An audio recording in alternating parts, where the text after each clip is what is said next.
نستعينه ونستغفره ونعوذ بالله من شرور أنفسنا من يهد الله فلا مضل له ومن يضلله فلا هادي له ونشهد أن لا إله إلا الله وحده لا شريك له ونشهد أن محمدا عبده ورسوله أما بعد فأعوذ بالله من الشيطان الرجيم بسم الله الرحمن الرحيم يا أيها الذين آمنوا صلوا عليه وسلموا تسليما اللهم صل على سيدنا ونبينا وحبيبنا مولانا محمد صلى الله عليه وعلى آله وأصحابه وبارك وسلم شهيد الشرك اللهم صل على سيدنا ونبينا وحبيبنا مولانا محمد صلى الله بالله من الشيطان الرجيم بسم الله الرحمن الرحيم هو الذي بعث في الأميين رسولا منهم يتلو عليهم آياته ويزكيهم ويعلمهم الكتاب والحكمة وإن كانوا من قبل لفي ضلال مبين صدق الله مولانا العظيم وصدق رسول النبي الكريم আল্লাহ পাকের বান্দা জনাব মুহাম্মদ রাসূলুল্লাহ সাল্লাল্লাহু আলাইহি ওয়াসাল্লামের উম্মতগণ, আল্লাহ পাক রব্বুল আলামিন আপনাকে আমাকে ফিতনা ফাসাদের জমানায় যখন তামাম দুনিয়ার থেকে ইসলাম মুসলমানদেরকে মিটিয়ে দেওয়ার ষড়যন্ত্র চলতেছে, এই সাউন্ড বক্সটা ঘুরাই এদিকে দেন, সামনের দিকে দিয়ে দেন। যেই জমানায় মানুষ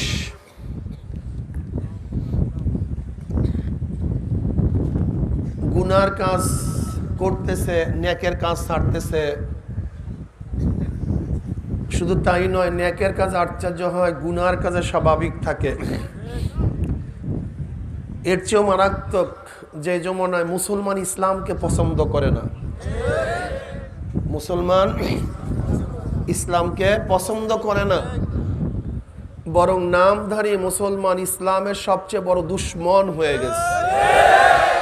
সেই মুহূর্তে আল্লাহ পাক রব্বুল আলামিন আপনাকে আমাকে কোরআন ও হাদিসের মাজলিস, আলেম ওলামা, মুমিন মুত্তাকিন, জাকিরিন শাকিরিনদের গুরুত্বপূর্ণ এক দামি মাজলিসে আসার, বসার, বলার, শোনার তৌফিক আল্লাহ পাক দান করছেন।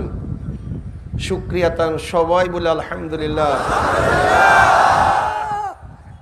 এটা শুকুরের আলহামদুলিল্লাহ হয় নাই, এটা জোরপূর্বক আলহামদুলিল্লাহ হয়েছে, এটা খুশির আলহামদুলিল্লাহ হয় নাই।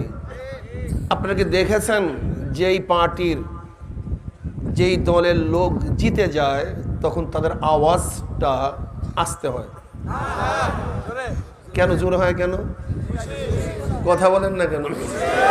খুশির আওয়াজ আসতে হয় না, খুশির আওয়াজ কাজে যারা আমরা শুকরিয়া আদায় করছি, তো খুশির সাথে শুকরিয়া আদায় করছি, আলহামদুলিল্লাহ। এই মোটামুটি হয়েছে আর কি, দেখি সামনে বাড়ানো যায় কিনা, আল্লাহ ভরসা। ঠিক আছে না ইনশাআল্লাহ? এই মাজলিস অনেক গুরুত্বপূর্ণ, অনেক দামি। দুনিয়ার মধ্যে যারা দামি হয় তাদেরকে গার্ড অফ অনারের ব্যবস্থা করা হয়। অমুক দেশের প্রেসিডেন্ট আছে, প্রাইম মিনিস্টার, গোটা এরিয়া আর্মি মিলিটারি প্রশাসন গিরা ফেলায়। আপনারাও দামি হওয়ার কারণে গোটা এরিয়াকে ফেরেশতারা গিরা ফেলাইছে। ভাই সুবহানাল্লাহ পড়িয়েন। একবার সুবহানাল্লাহ পড়ার সাথে সাথে আমলনামায় 1000 নেকি লেখা হয়ে যায়। একবার সুবহানাল্লাহ পড়ার সাথে সাথে আমল নামার থেকে সমস্ত 1000 গুনাহ ঝরে যায়।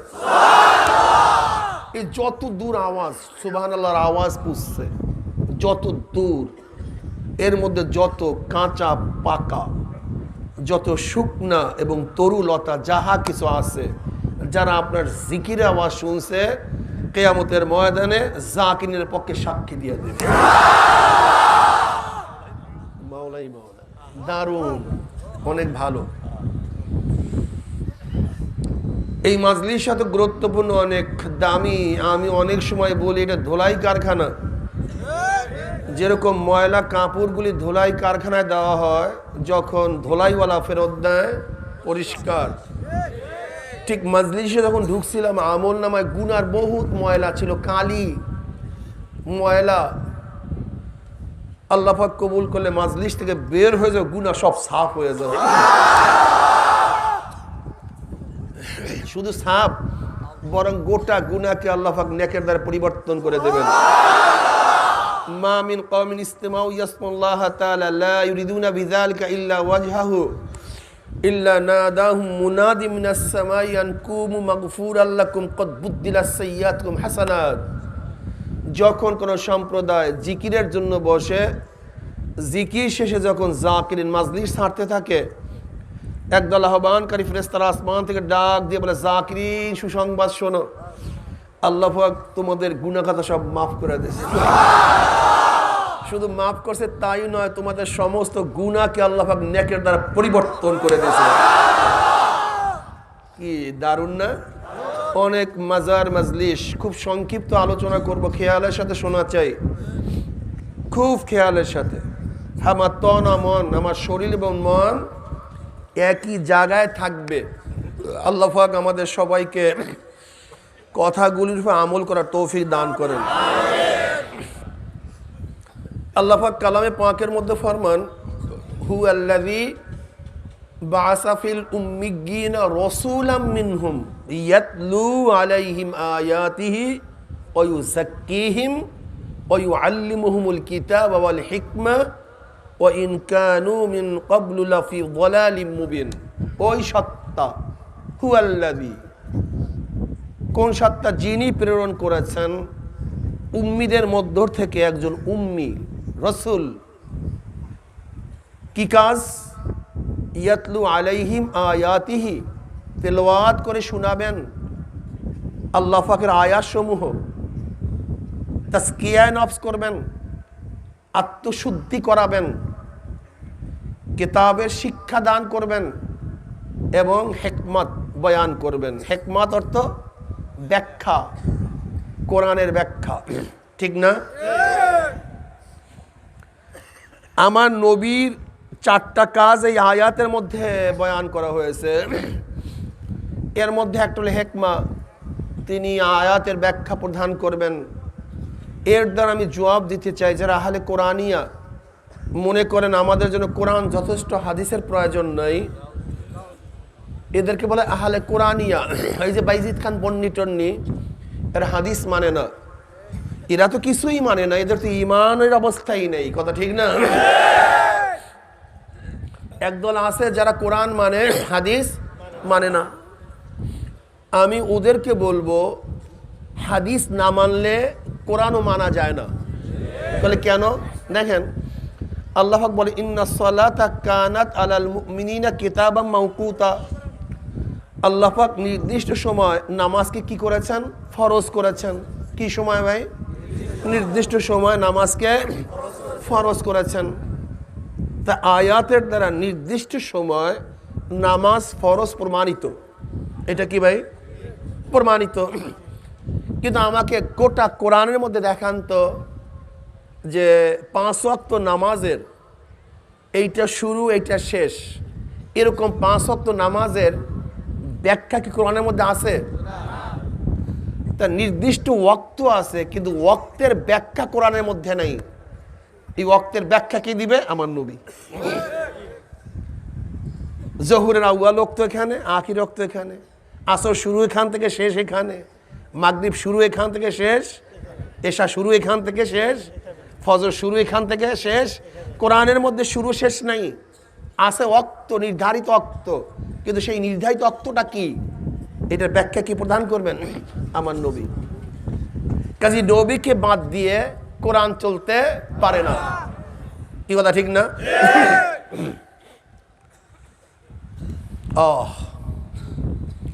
নবী আলাইহিস সালাতু ওয়াস সালাম তিনি হাদিস বয়ান করছেন। হাদিস থেকে, হাদিস কিসের থেকে? হাদিস থেকে। হাদিস থেকে হাদিস যদি হয় তাহলে নয়া, নতুন, তার মানে কিয়ামত পর্যন্ত আল্লাহর নবী সমস্ত কথাগুলি নতুন থাকবে। তার মানে কিয়ামত পর্যন্ত দুনিয়ার মধ্যে যত নতুন সমস্যা আসবে, সমস্ত সমস্যার সমাধান এই হাদিসের মধ্যে আছে। তাই বলতে পারেন এটা বের করবে কে? এটা বের করার দায়িত্ব কার? দেখেন সরদার দো আলম আলাইহিস সালাতু ওয়াস সালাম কি বললেন?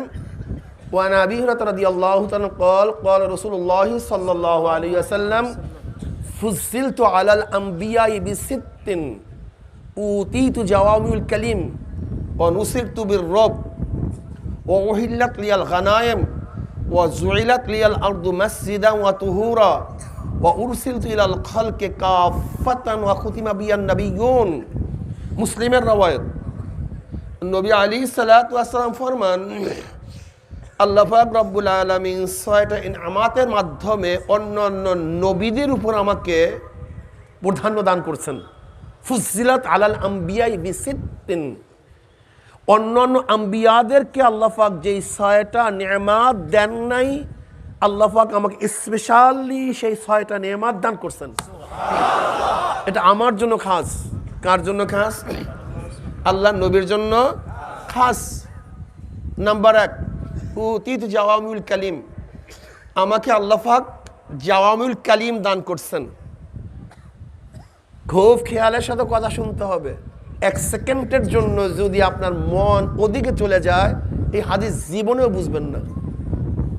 উলামায়ে কেরাম খুব খেয়াল দিয়ে শোনেন, তোলাবায়ে আযম খুব ভালো মতো বোঝার চেষ্টা করো। এখন আমি বলবো ইমামের প্রয়োজন আছে কি নেই। প্রথম ধরছি আমার নবীর প্রয়োজন আছে কি নেই, এরপরে আমার বক্তব্য ইমামের প্রয়োজন, ওলামায়ে কেরামের প্রয়োজন আছে কি নেই। যেহেতু আজকে ওলামা মাশায়েখ আইম্মা পরিষদের মাধ্যমে মাহফিল, এদের গুরুত্বটা কি এটা আমাদের বুঝতে হবে। এটা বুঝতে হবে, ঠিক না ভাই? আগেকার নবীদেরকে আল্লাহ পাক দান করছেন কালিম। কি দান করছেন? সবাই বলেন। আমার নবীকে দান করছেন জাওয়ামিউল কালিম।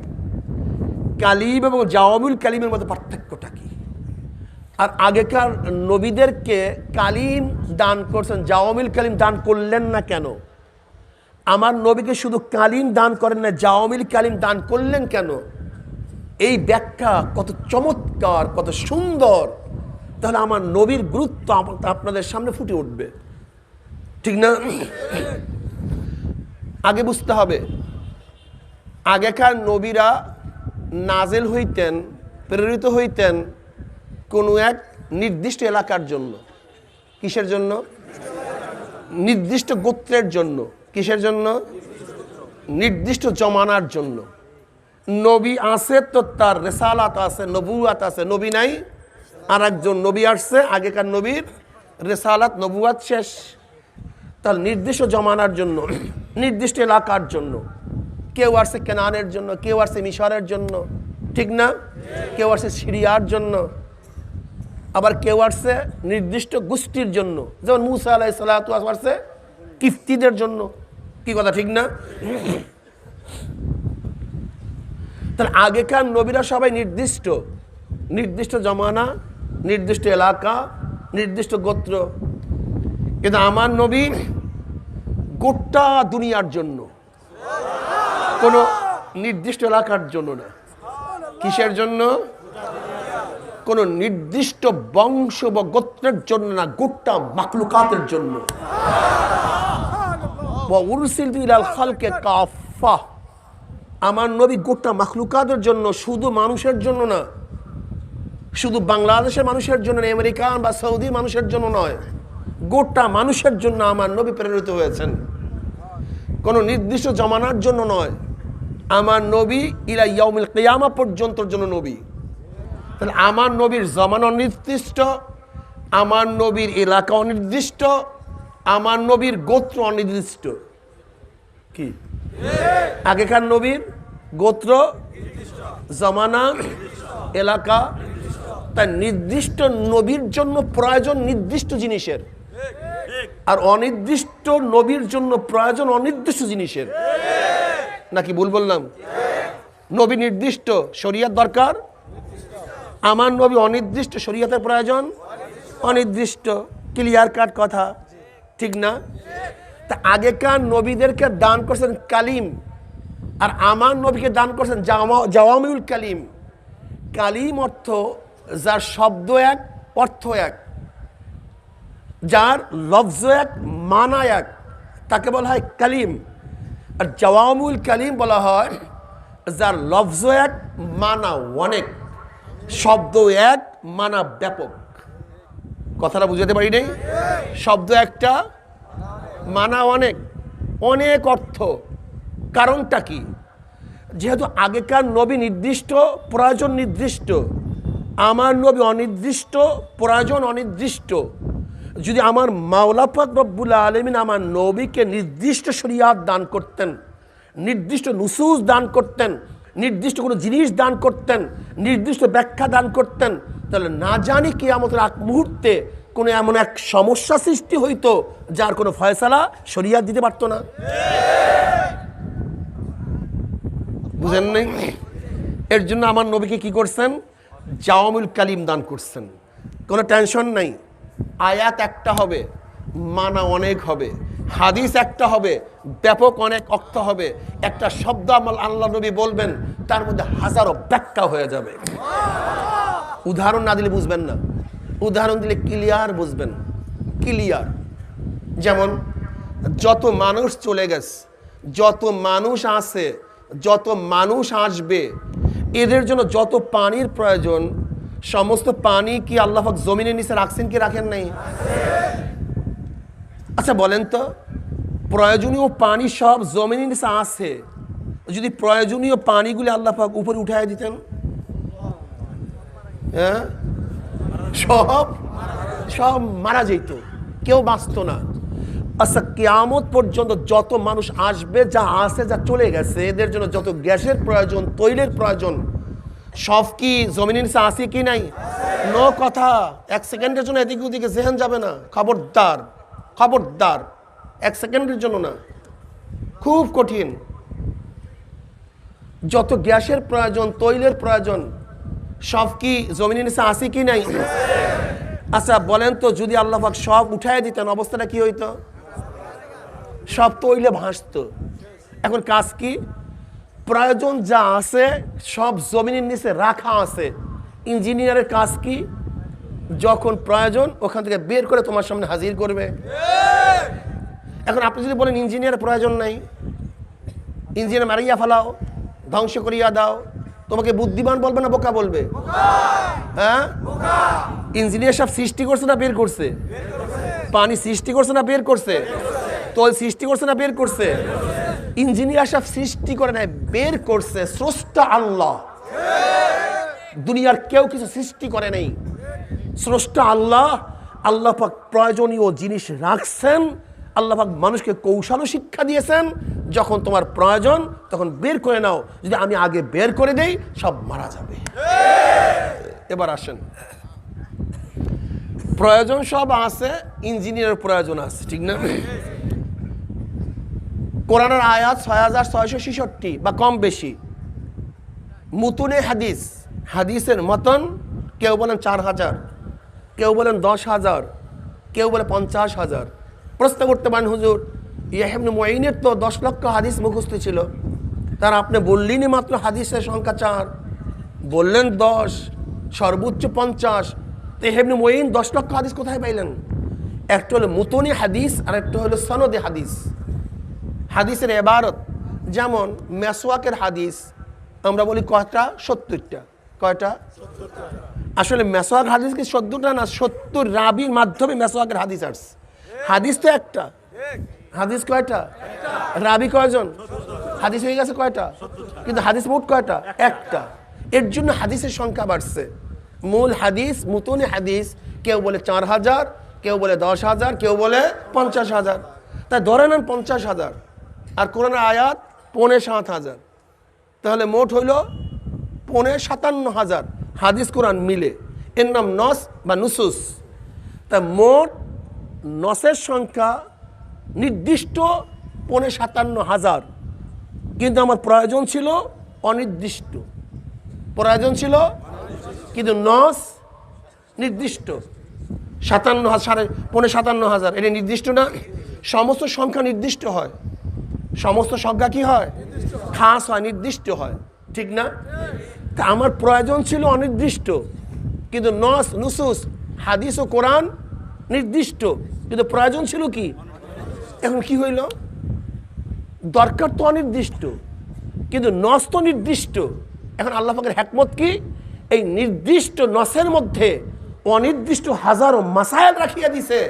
যখন তোমার প্রয়োজন হবে ইমামরা সেখান থেকে বের করে নিবে, বের করে নিবে। এবার আসো কেমনে বের করে শোনো।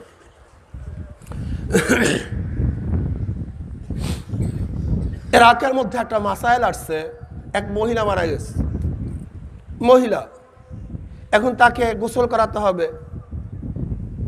কিন্তু যে গোসল করাবে তার কোনো আপত্তি নেই, গোসল তো করাবো, লেকিন আমি তো মাহওয়ারি অবস্থায় আছি, পিরিয়ড অবস্থায় আছি। এখন আমি নাপাক অবস্থায় মুর্দাকে গোসল করাতে পারবো কি পারবো না, সেই ফতুয়া দাও। বিশাল মাসালা, কি কথা ঠিক না? এখন যাও ফতুয়া নিয়ে আসো। গেছে, যেহেতু মুসলমান, ফতুয়ার বাইরে কিছু করার শক্তি নেই। মুসলমান খাবে ফতুয়া নিয়া, হাত ধুবে ফতুয়া নিয়া, শুরু করবে ফতুয়া নিয়া, ঘুমাবে ফতুয়া নিয়া, চলবে ফতুয়া নিয়া। ফতুয়ার বাহিরে মুসলমানের করার কোনো সম্ভাবনা নেই, কিচ্ছু করতে পারবে না। বেঈমানরা করতে পারবে, সেটা ভিন্ন কথা। কিন্তু মোমেন ফতুয়া ছাড়া সামনে কদম বাড়াবার কোনো সুরাতই নেই। গোসল তো করাবো, কিন্তু আমি তো অপবিত্রা, কিন্তু আমি গোসল করাতে পারবো কি পারবো না, ফতুয়া দাও। গেছে মুহাদ্দিস সাহেবের কাছে, যার কাছে 4 লক্ষ হাদিস মুখস্থ। মুহাদ্দিস সাহেব, আমি তো মাহওয়ারি অবস্থায় আছি, এখন গোসল করাতে পারবো কি পারবো না?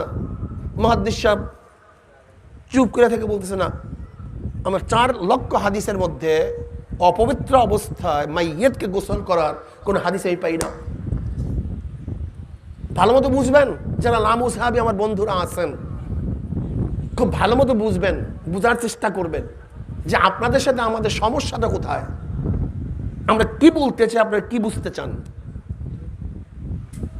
এখন বলছে আমার দ্বারা হবে না, ওই পাশে মুফতি সাহেব আছে, তার কাছে জিজ্ঞাসা করো, তার কাছে প্রশ্ন করো। গেছে তার কাছে, মুফতি সাহেব অবস্থাতেই এখন মাইয়াতকে গোসল করতে পারবো কি পারবো না? কোনো টেনশন নাই, গোসল করাও। মহিলা রওনা করছে। মুহাদ্দিস সাহেবের কামরার পাশ থেকে যখনই যাইতেছিল, কি বলছে মুফতি সাহেব? বলে কোনো টেনশন নাই, গোসল করাতে পারবো। বলে দলিল দিছে? বলে আমার তো দলিলের প্রয়োজন নাই, মাসালার প্রয়োজন, মাসালা শুনছি ব্যাস। বলে দলিল জিজ্ঞাসা করবো না? যাও জিজ্ঞাসা করো, জিজ্ঞাসা করো দলিল। বাস গেছে দলিল জিজ্ঞাসা করার জন্য, যে আপনাকে আমাকে গোসল করার জন্য বলছেন, এরকম কোনো দলিল আছে কিনা? হ্যাঁ আছে, বুখারীর মধ্যে।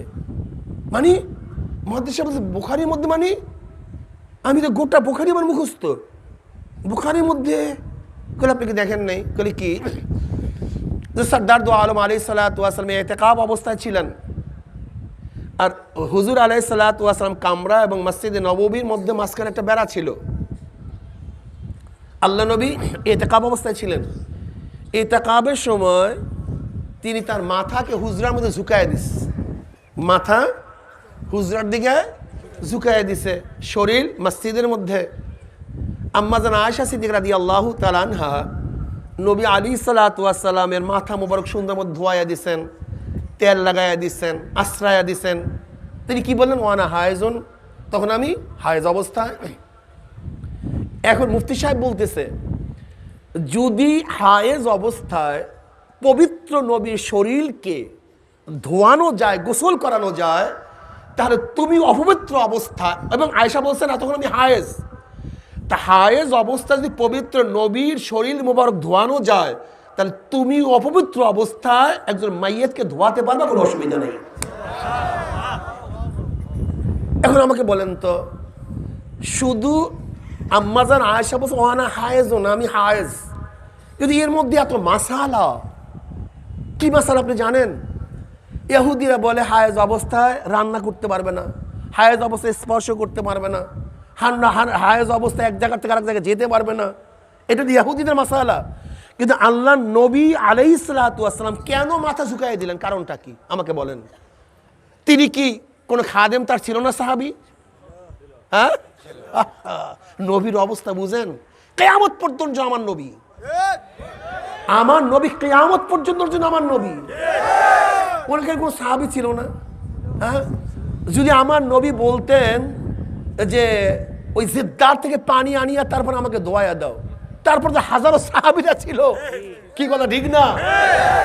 যদি আমার নবী বলতেন যে এখন পাহাড় খনন করো, এখানে কূপ সৃষ্টি করে তারপর আমাকে ধোয়া দাও, এরকম হাজারো সাহাবী আছে। আমার নবীর একটু শান্তির জন্য জীবনকে বিসর্জন দেওয়া। কিন্তু আমার নবী আম্মাজান আয়েশার দিকে এরকম চেহারা ঘুরিয়ে দিলেন কেন? বুঝেন? আল্লাহ উতিত জাওয়ামিল কালিম, আমার নবীকে আল্লাহ পাক জাওয়ামিল কালিম দান করছেন। আমরা তো মনে পাগলামি করে কেন আল্লাহ নবী, কিন্তু মাসালা সাবেত হয়ে গেছে যে একসাথে থাকতে পারবে কি পারবে না, হায়েজ অবস্থায় খানা খেতে পারবে কি পারবে না, পাকাতে পারবে কি পারবে না, স্পর্শ করতে পারবে কি। আল্লাহু আকবার, ঘটনা একটা, কিন্তু মাসালায় হাজারো মাসালা বের হয়ে গেছে, হাজারো মাসালা বের হয়ে গেছে। তা আপনাকেই প্রশ্ন করি, যদি ইমাম সাহেব মুফতি সাহেব না থাকতো, তাহলে ওই মহিলাকে বিনা গোসলে, কি কথা বলেন না কেন? কিন্তু হাদিসের মধ্যে তো নাই, কোরআনের মধ্যে, তো এখন ওকে গোসল দিবেন কিভাবে? কথা বলেন না কেন? তা আমরা যদি সবাই লামুজাবি হয়ে যাই, আহলে হাদিস হয়ে যায়, তাহলে বিনা গোসলে একজন মহিলাকে দাফন করা জরুরি হয়ে যায়। আর আমরা যদি মাযহাবি হয়ে যাই, তাহলে একজন মহিলাকে পবিত্র অবস্থায় দাফন করা জরুরি হয়ে যায়। বুঝছেন?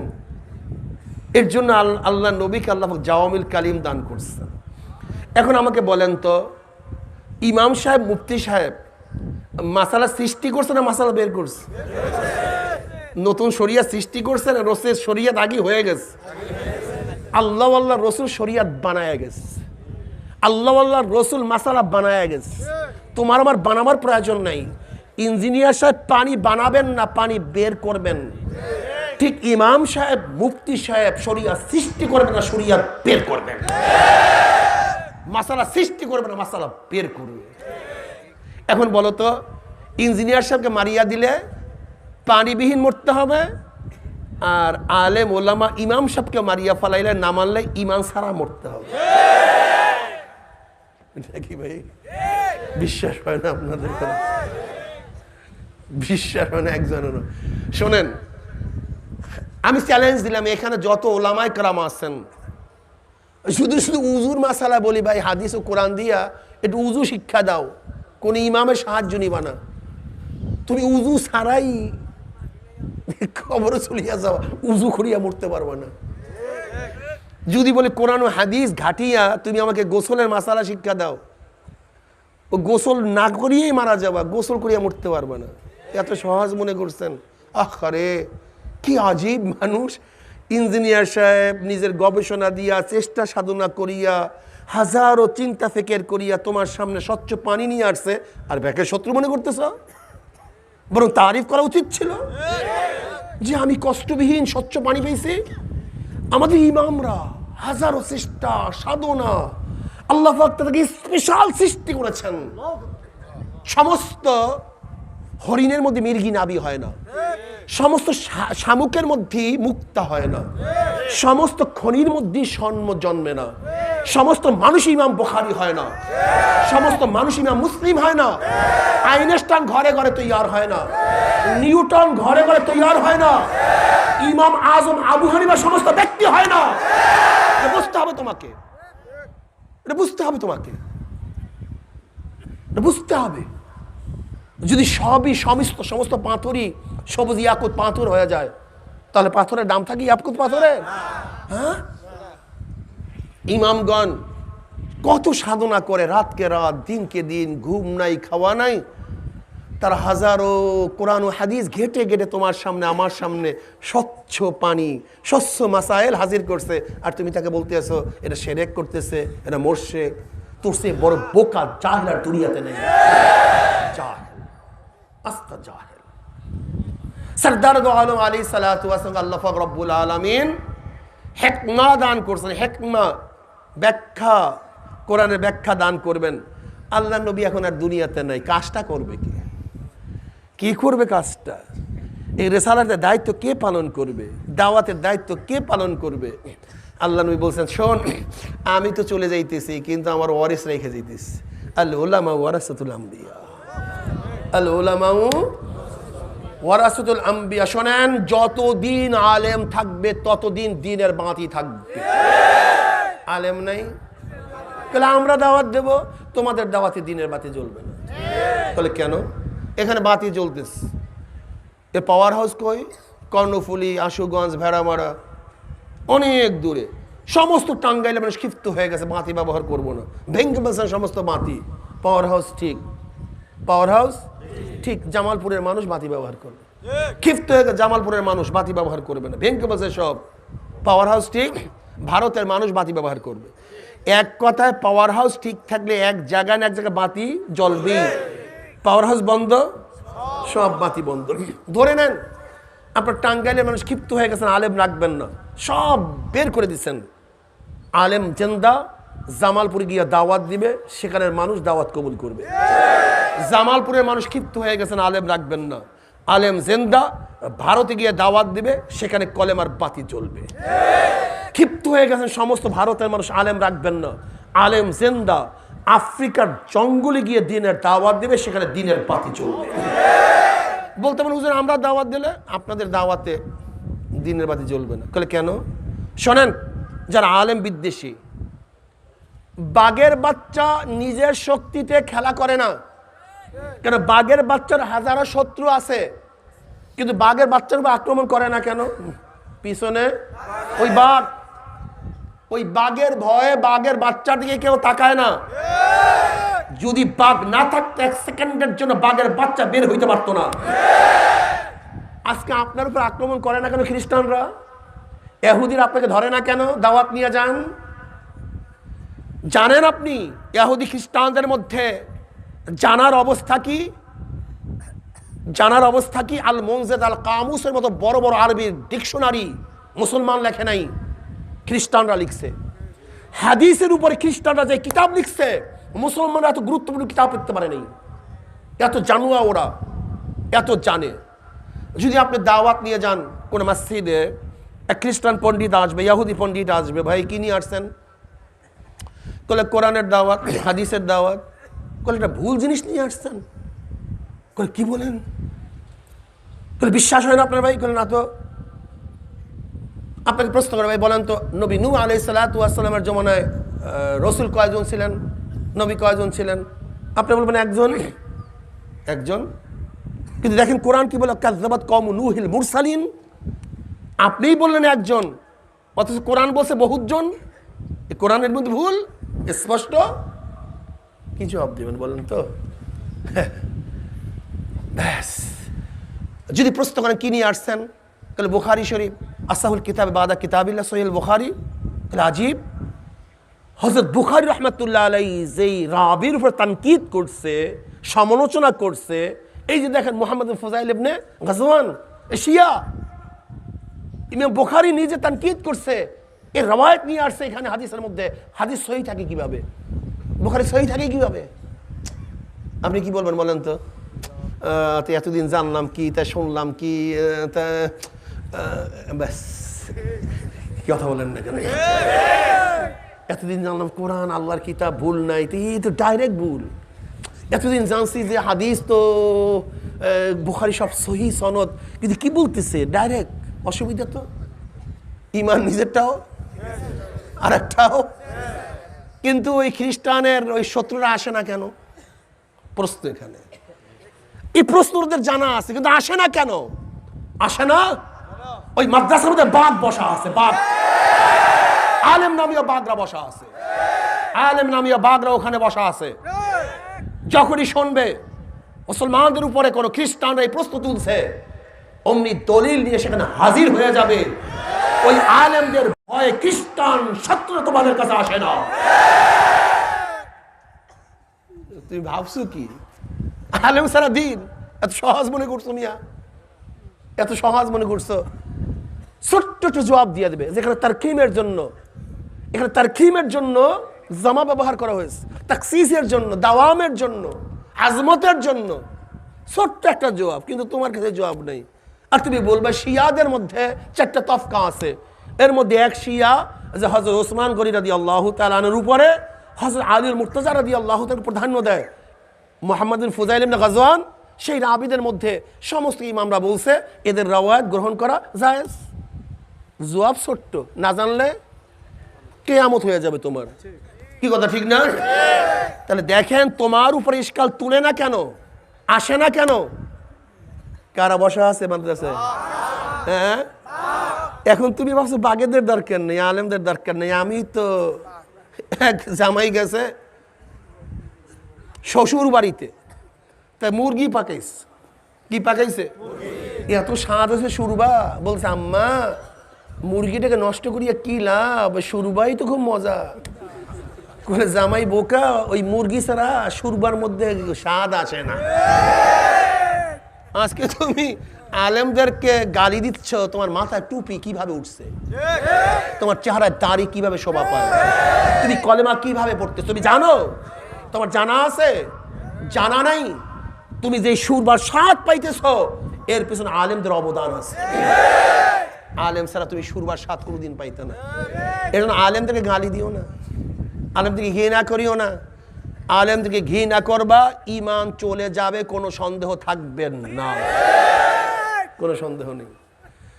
এই আলেমদেরকে ঘৃণা করছে, ধ্বংস করছে কামাল পাশা।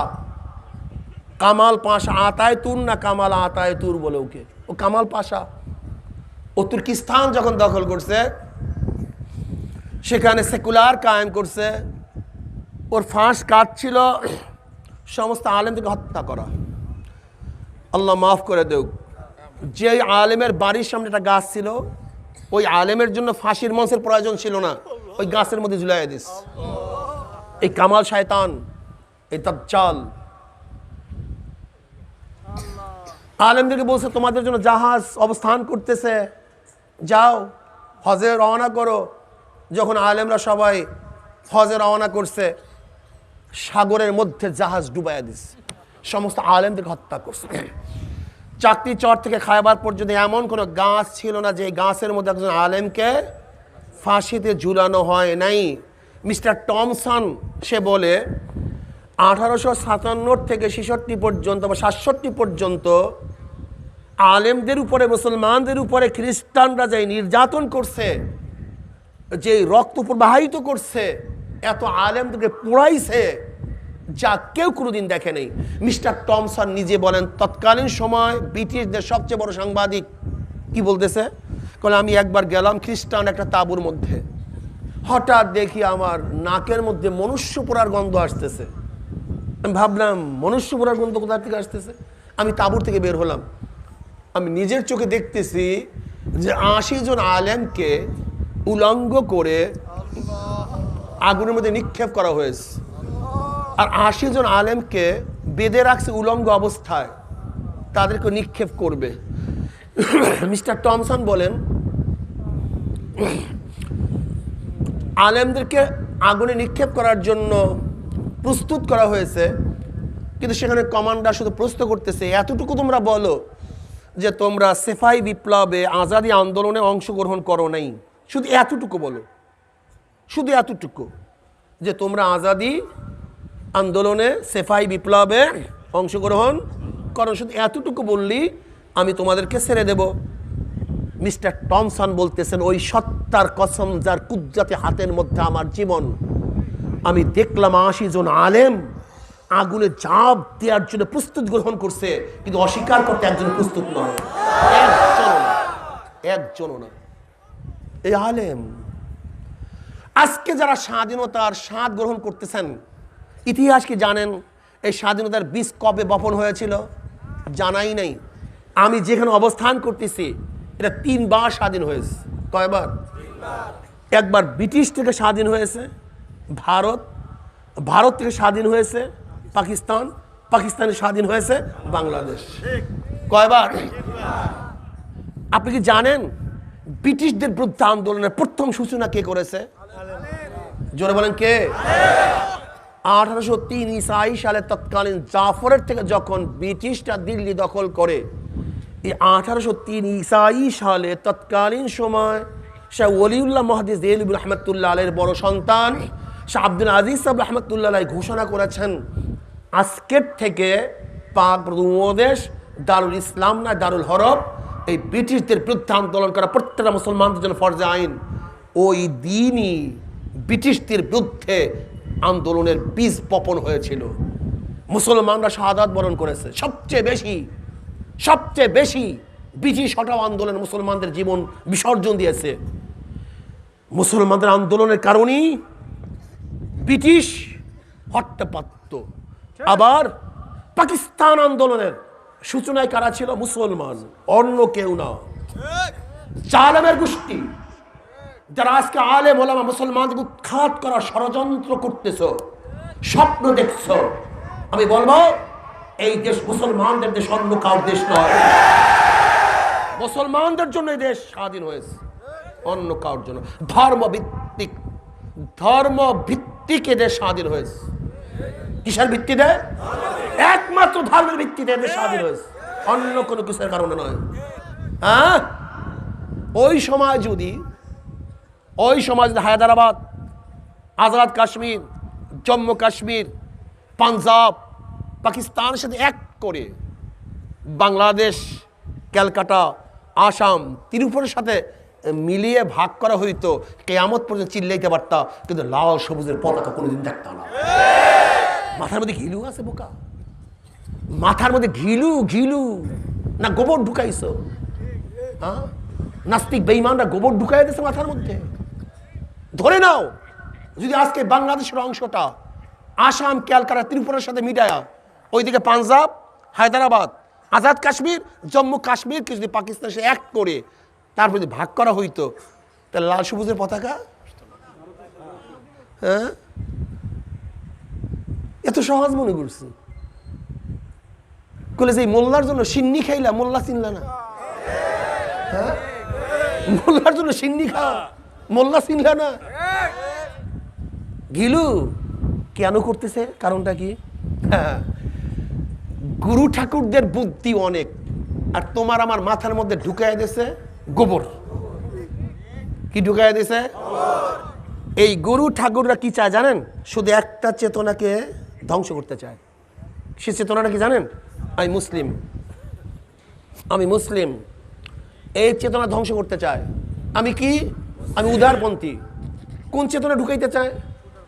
আমি উদারপন্থী, আমি নন সাম্প্রদায়িক, আমি নন টেররিস্ট, আমি টেররিজমে বিশ্বাস করি না, আমি ধর্মে বিশ্বাস করি না, ধর্মের মধ্যে কঠোরতা নাই, ধর্ম মানবে যে যার যার ধর্ম শেষে পালন করবে, এর মধ্যে রাষ্ট্রের কোনো অংশগ্রহণ নাই। সব ইসলামী চেতনা ধ্বংস করার চক্রান্ত। দেখছেন? অথচ শেখ সাহেব অসমাপ্ত আত্মজীবনীর মধ্যে কি লেখেন? আমার দুইটা পরিচয়। অসমাপ্ত আত্মজীবনীর মধ্যে শেখ সাহেব নিজে লেখেন, আমাদের কয়টা পরিচয়? আমি প্রথম মুসলিম, তারপরে বাঙালি। বলেন আমি প্রথম কি? এরপরে প্রথম, এরপরে আমি প্রথম বাঙালি নই, প্রথম বাংলাদেশি নই, প্রথম আওয়ামী লীগ নই, প্রথম বিএনপি নই, প্রথম চরমনাই নই। আমার প্রথম পরিচয় মুসলমান। ফার্স্ট পরিচয় আমি মুসলমান। আমার ইসলামের সাথে বাবার সংঘর্ষ হবে, বাবা চলে যাবে, ইসলাম ঠিক থাকবে। মনে রাখতে হবে তোমাকে, আমার ইসলামের সাথে মা সংঘর্ষ হবে, মা চলে যাবে, ইসলাম ঠিক থাকবে। আমার ইসলামের সাথে স্ত্রীর সংঘর্ষ হবে, স্ত্রী বাদ, ইসলাম ঠিক। দেখেন না সবাই সুইপসে গেছে, বল না এবার ঠিক নেই। ইসলামের সাথে দলের সংঘর্ষ হলে দল জিন্দাবাদ, ইসলাম মুর্দাবাদ। এবার ঠিক আছে, যখন ইসলামের সাথে দলের সংঘর্ষ হবে ইসলাম মুর্দাবাদ, দল জিন্দাবাদ। ঠিক আছে না? ওই পিছনের যারা দাঁড়ায় আছে আপনারা স্লোগান দেন, দল জিন্দাবাদ, ইসলাম মুর্দাবাদ। কি ঠিক থাকবে? ইসলাম দল। যদি দলের সাথে পীরের সংঘর্ষ হয়, পীর জিন্দাবাদ, ইসলাম মুর্দাবাদ। কি থাকবে? আর পীর যদি আমার ইসলামের সাথে নেতার সংঘর্ষ হয় তাহলে ইসলাম নেতা। ইসলামের সাথে পাহাড়ের সাথে সংঘর্ষ হবে, পাহাড় উড়িয়ে যাবে, ইসলাম ঠিক থাকবে। তোমার ইসলাম দিয়া কিয়ামতের দিন পৌঁছিরাত পারি দেওয়া লাগবে না। যে ইসলাম ধরছ কলমের মধ্যে, এটা দিয়ে এই পাল দিয়া এই টর্নেডো মোকাবেলা করিয়ে উপরে যাওয়া সম্ভব না। এত সহজ না ইসলাম। ইসলাম এত সহজ না। যদি ইসলাম এত সহজই হইতো, এইমাত্র ঘটনা শুনাইছি, আলেমদেরকে পোড়াবার জন্য তৈয়ার হয়ে গেছে, কিন্তু অস্বীকার করতে প্রস্তুত নেই। ইনশাআল্লাহ ঈমানকে মজবুত করো। যদি ফাঁসির রশিতেও ঝুলানো হয় ঈমান ছাড়বো না, ইসলাম ছাড়বো না ইনশাআল্লাহ। কি রাজি আছেন ইনশাআল্লাহ? যদি জীবন যায় ইসলাম জীবন, ইসলাম দেব না ইনশাআল্লাহ। জীবন দেব, ইসলাম ছাড়বো না ইনশাআল্লাহ। কি রাজি আছেন ইনশাআল্লাহ?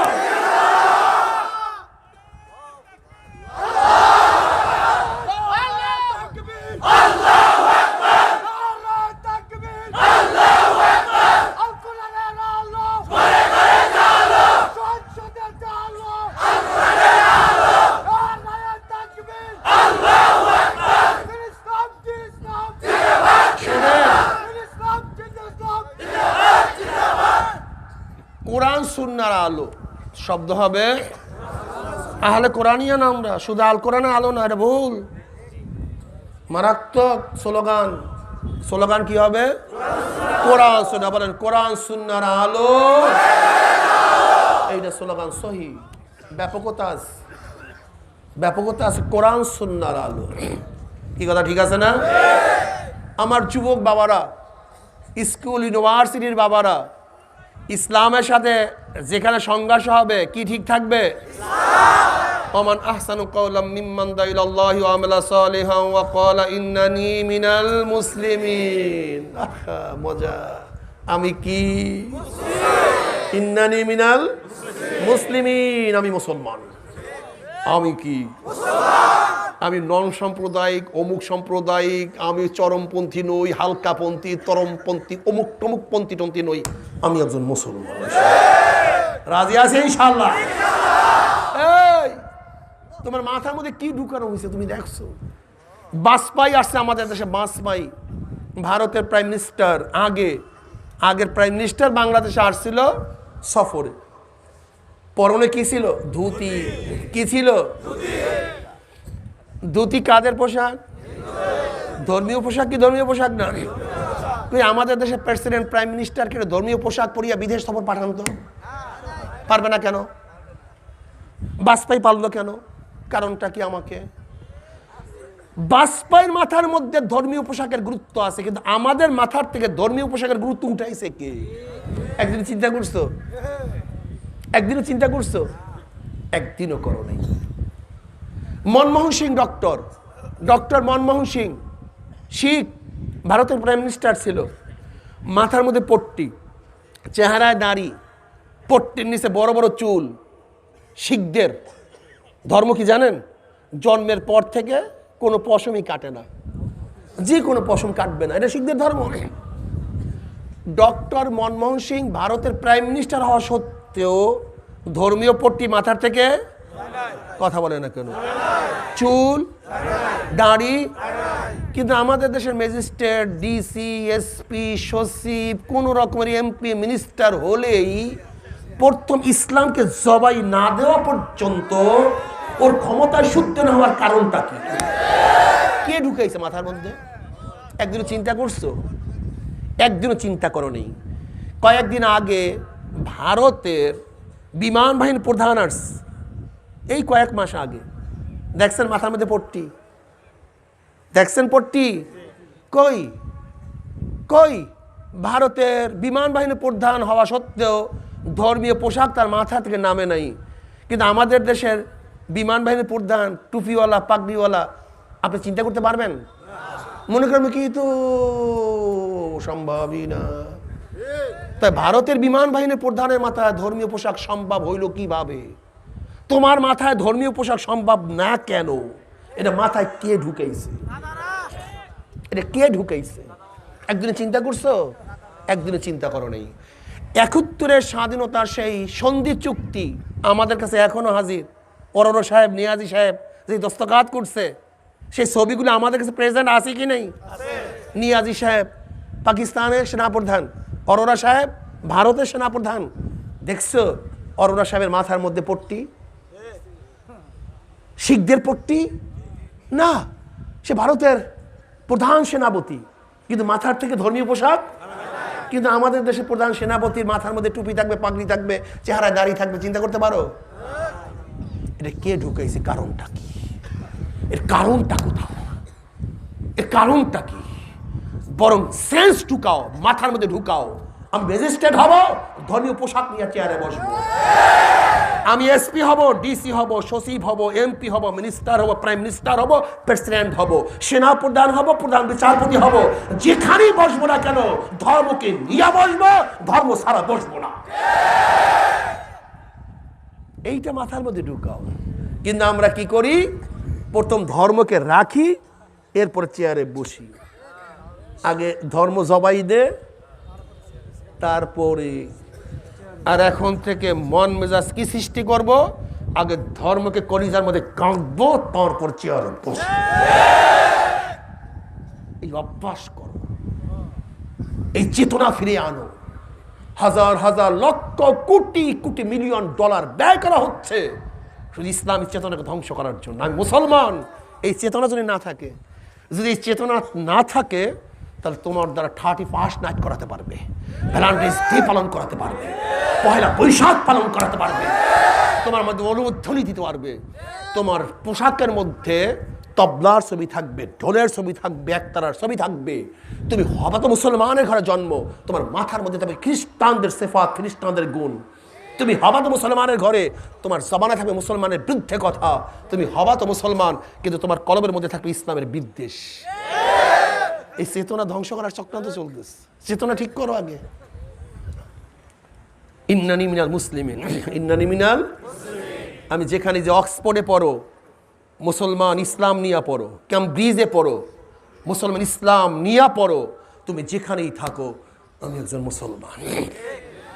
যদি মুসলমান হইয়া কবরে যাইতেই পারো, লাভটা কি? সরদার দো আলম আলাইহিস সালাতু ওয়াস সালামের সাথে যখন রওজার সাথে সুরাক হয়ে যাবে, রাস্তা হয়ে যাবে, এইবার মজা। মজাটা কি? ফেরেশতারা বলেন মান হাজার রজুল, চেনো ওই ব্যক্তিকে। অমনি অমনি যুবক, এই ফেরেশতা সাবধানে কথা বল, সাবধানে কথা বল। ফেরেশতা কবি আবার কোন উম্মত? এটা আবার কি জজবা? দি মারাত্মক, মারাত্মক জজবা। ফেরেশতা তো থমকে যাবে। ঘটনা কি? বলে ফেরেশতা তুমি কি টুপি মাথায় দিয়ে কলেজে গেছিলা? বলে না তো ভাই, আমি তো টুপি টাপি মাথায় দিয়ে কলেজে যাইনি। বলে আমি টুপি মাথায় দিয়ে কলেজে গেছি। সাথীরা টুপি উঠে থুক মারছে, ওস্তাদ ব্যাট দিয়ে টুপির মধ্যে খোসা মারছে, কিন্তু ওনার প্রেমে পড়িয়া মাথা থেকে টুপি নামাই নেই। ওনার প্রেমে পড়িয়া দাড়ি রাখি ইউনিভার্সিটির মধ্যে গেছে, ওস্তাদরা বলছে তুই চরমপন্থী আসলি কোথার থেকে? তুই মৌলবাদী হইলি কবে? কে বলছে? ওস্তাদ প্রফেসর সাহেব। দাড়ি দাঁড়িয়ে টানা হেসরা করছে, হাঁটছে মিসকি মিসকি, কিন্তু ওনার প্রেমে পড়িয়া দাড়ির মধ্যে পোষ লাগাই নাই, দাড়ি রাখার স্ত্রী চলিয়া গেছে তোয়াক্কা করি নাই। এরকম লোক আছে কি নেই?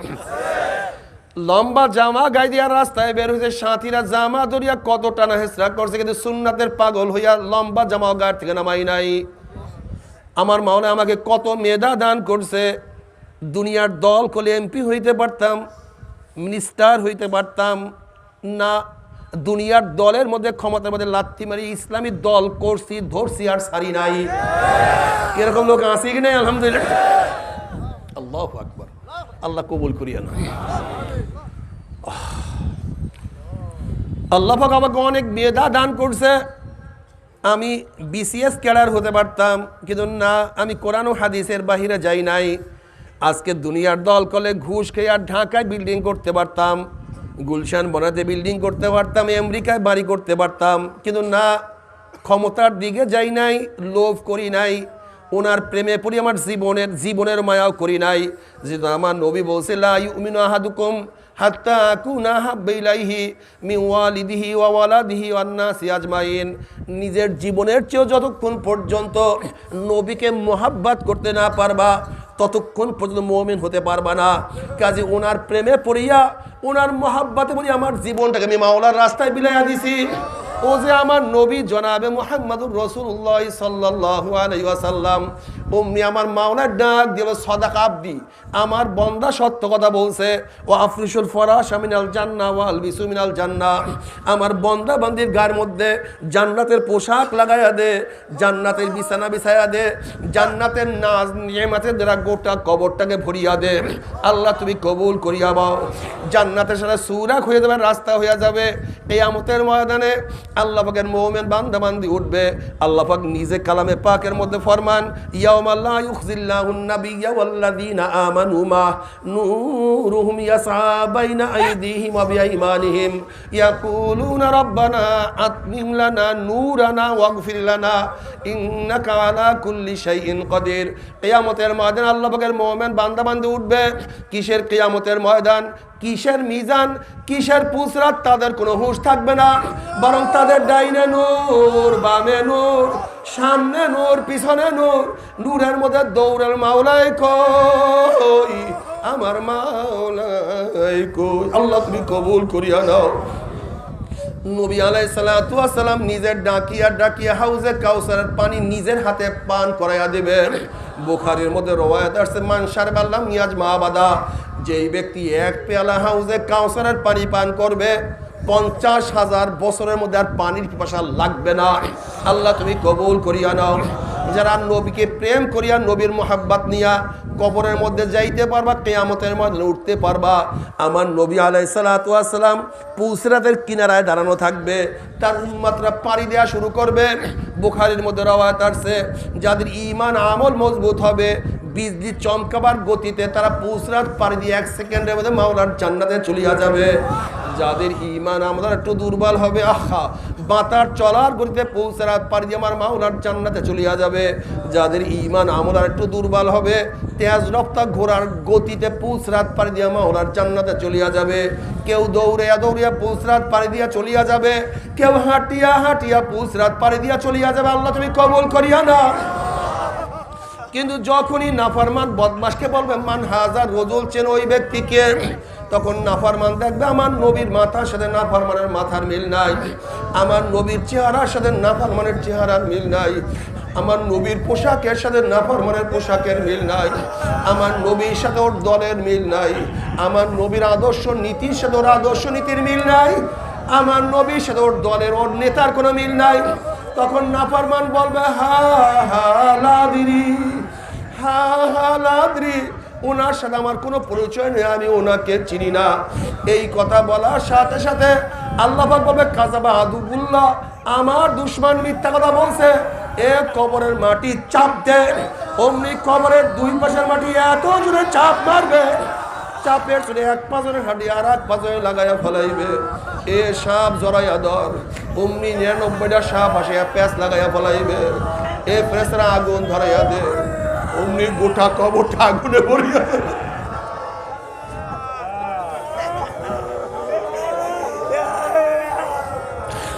আল্লাহ তুমি মাফ করিয়া দিব না বাবারা।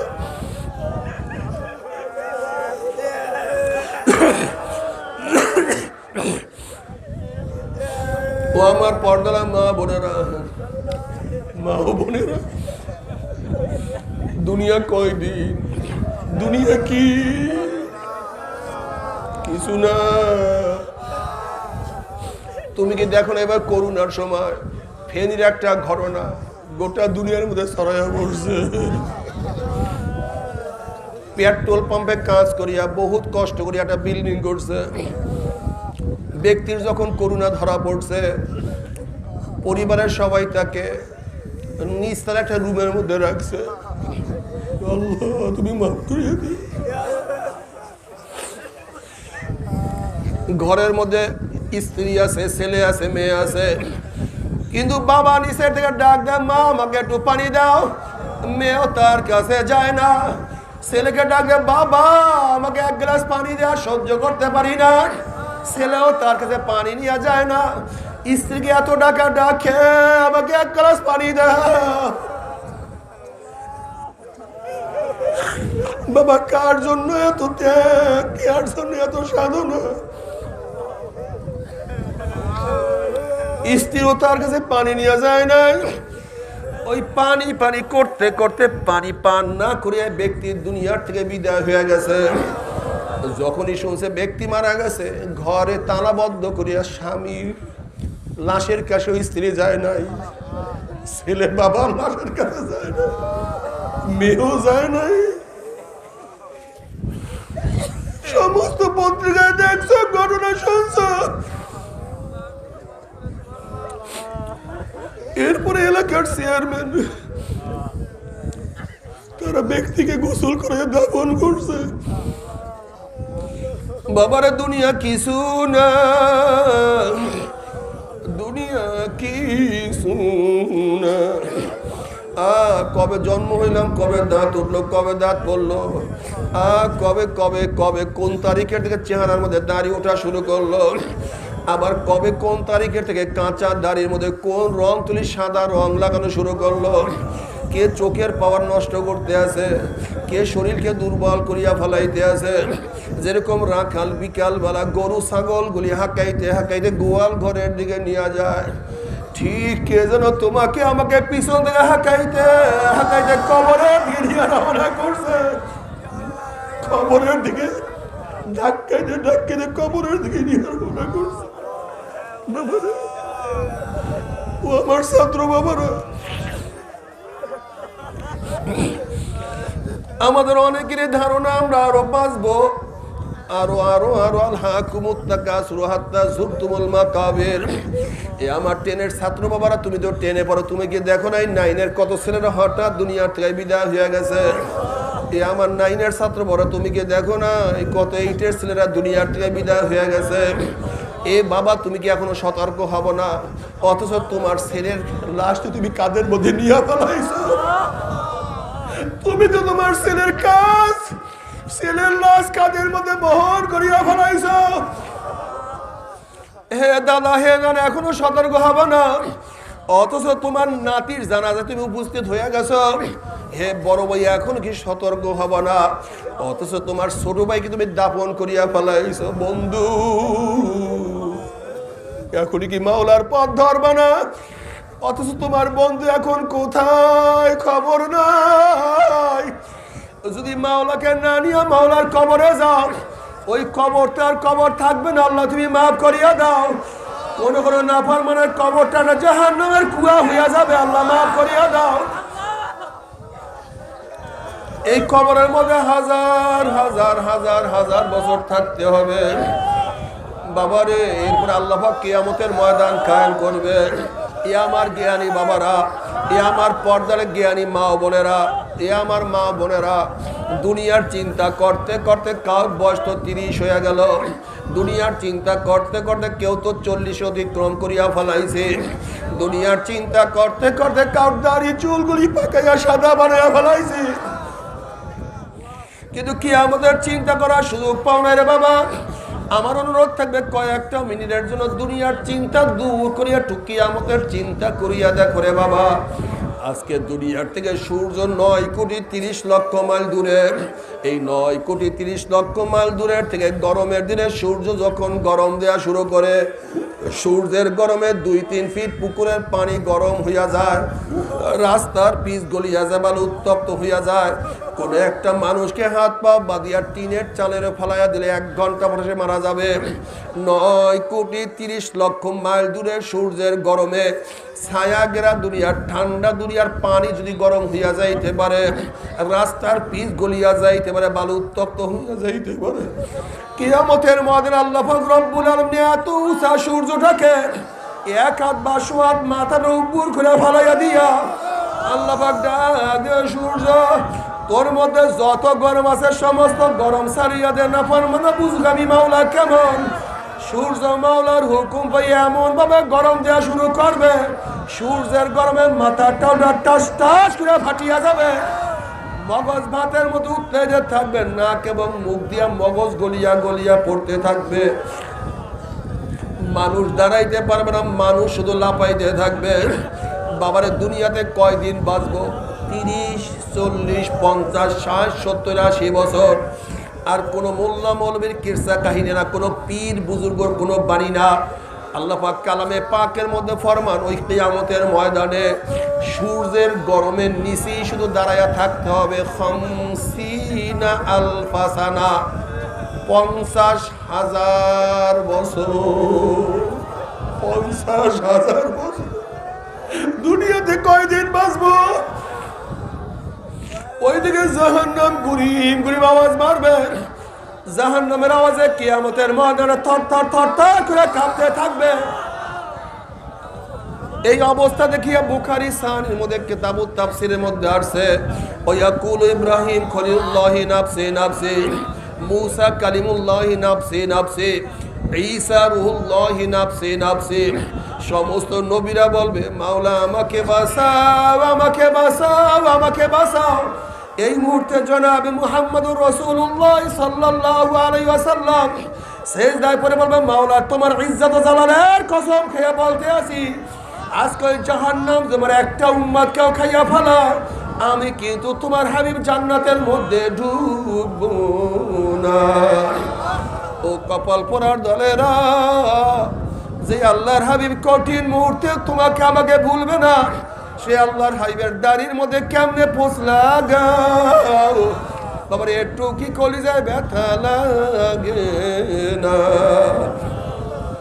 কোন স্ত্রীর প্রেমে পড়িয়া স্ত্রী তোমাকে কোনো সাহায্য করবে না, কোন বন্ধুর ধোকায় পড়িয়া বন্ধু তোমাকে উপকার করবে না, কোন সমাজের লজ্জা পড়িয়া সমাজ তোমাকে কোনো সাহায্য করবে না।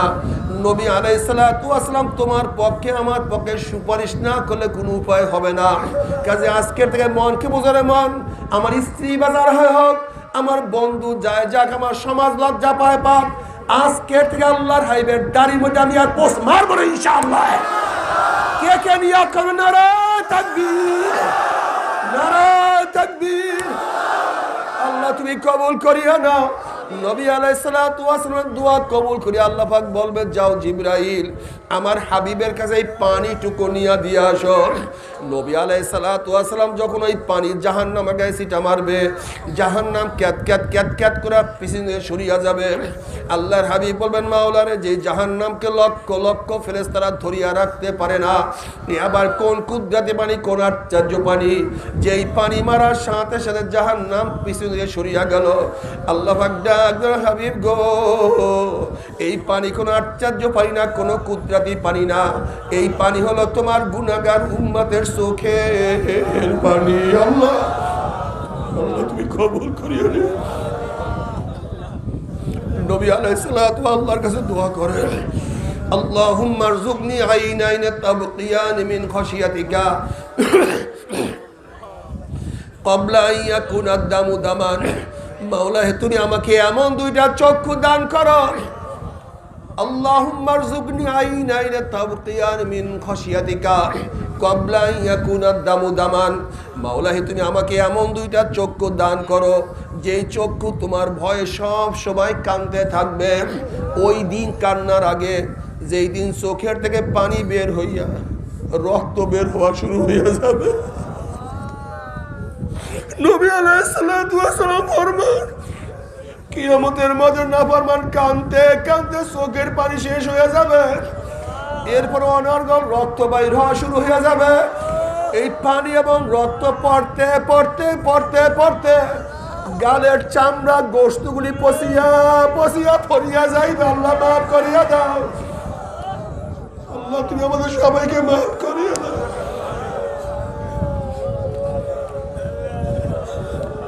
আইনাইয়া আল্লাহ তাবকিয়ানি আলা জানবি, আইনাইয়া আল্লাহ তাবকিয়ানি আলা জানবি, তানাসার উমরি মিয়াদি ওয়ালা আদরি আফসুস।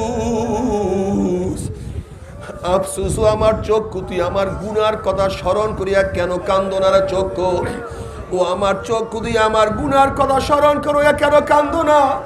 অথচ আমার সামনে আমার দাড়ি পাকিয়া গেল, আমার সামনে আমার চুল পাকিয়া গেল, আমার সামনে আমার শক্তি রহিত হইয়া গেল, আমার সামনে আমি কবরের নিকটে হাজির হইয়া গেলাম, কিন্তু কোনো কিছু হিসাব মিলাইতে পারলাম না। আল্লাহ, আল্লাহ তুমি আমাদের সবাইকে মাফ করিয়া দাও। এরপর আল্লাহ পাক কালামে পাকের মধ্যে কি বলে শোনেন, ওয়া আম্মা মান উতিয়া কিতাবাহু বিশিমালিহি ফায়াকুলু ইয়া লাইতানি লাম উতা কিতাবিয়া ওয়া লাম আদরি মা হিসাবিয়া ইয়া লাইতাহা কানাতিল কাযিয়া মা আগুনা আন্নি মালিয়া আল্লাহ কান্দি সুলতানিয়া। যাদের আমলনামা বাম হাতে পড়িয়া যাবে, বাম হাতটা সিনা পারিয়া পিছন দিকে চলিয়া যাইবে।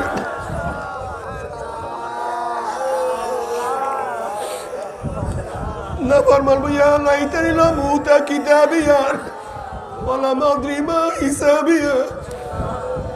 আফসোস যদি আমি আমার আমলনামা না দেখতাম, আমি যদি আমি আমলনামা না পাইতাম, এত নামাজ কাজা, এত রোজা সারা, এত জেনার গুনাহ, এত মদের গুনাহ, এত সুদের গুনাহ, এত ঘুষের গুনাহ, এত মিথ্যার গুনাহ, এত কবিরা গুনাহ। ইয়া লাইতানি লাম উতা কিতাবিয়া, আফসোস যে আমি আমার কিতাব আমলনামা না পাইতাম, ওয়ালাম আদরি মা হিসাবিয়া, যদি আমি আমার হিসাব নিকাশ আমি না জানতাম। ইয়া লাইতাহা কানাতিল কাযিয়া, আফসোস যদি আমার মৃত্যু শেষ হইয়া যাইত, কবর আমার শেষ ঠিকানা হইয়া যাইত, যদি আমার কিয়ামতের ময়দানে উঠতে না হইতো। মা আগুনা আন্নি মালিয়া হালাকান্নি সুলতানিয়া, কই আমার মাল আমাকে কোনো উপকার করতে পারলো না, কই আমার ব্যাংক ব্যালেন্স, কই আমার জায়গায় জমি, কই আমার স্বর্ণ মুদ্রা, কই আমার হাজার হাজার কোটি টাকার ব্যবসা, আমার মাল আমাকে কোনো উপকার করতে পারলো না। হালাকান্নি সুলতানিয়া, কই আমার মেম্বারি, কই আমার চেয়ারম্যান, কই আমার এমপিগিরি, কই আমার ক্ষমতা, কই আমার পীরগিরি, আমার কোনো উপকার আমাকে কোনো কিছুই করতে পারলো না। যখন আফসোস করতে থাকবে, এবার আল্লাহ পাক বলবে খুজুহু ফাকুল্লুহু সুম্মাল জাহিমা সল্লুহু, এ ফেরেশতার নাফরমানকে ধর, ওকে বান্দিয়া ফেলা, সুম্মাল জাহিমা সল্লুহু, এরপর টানতে টানতে জাহান্নামের মধ্যে ফিক্কা মারিয়া ফেলা। এই আদেশ দেওয়ার সাথে সাথে সুম্মা ফি সিলসিলাতিন যারউহা সাবউনা যিরাআন ফাসলুকুহু, আল্লাহ পাক যখনই বলবেন নাফরমানকে ধর, অমনি জাহান্নামের ফেরেশতারা 70 গজ আগুনের লম্বা লম্বা শিকল নিয়া নাফরমানকে পেঁচ দিয়া ফেলাইবে। আল্লাহ মাফ করিয়া দাও। আল্লাহ তুমি আমাদের সবাইকে মাফ করো। বাবা রে, ও আমার যুবক বাবা রে,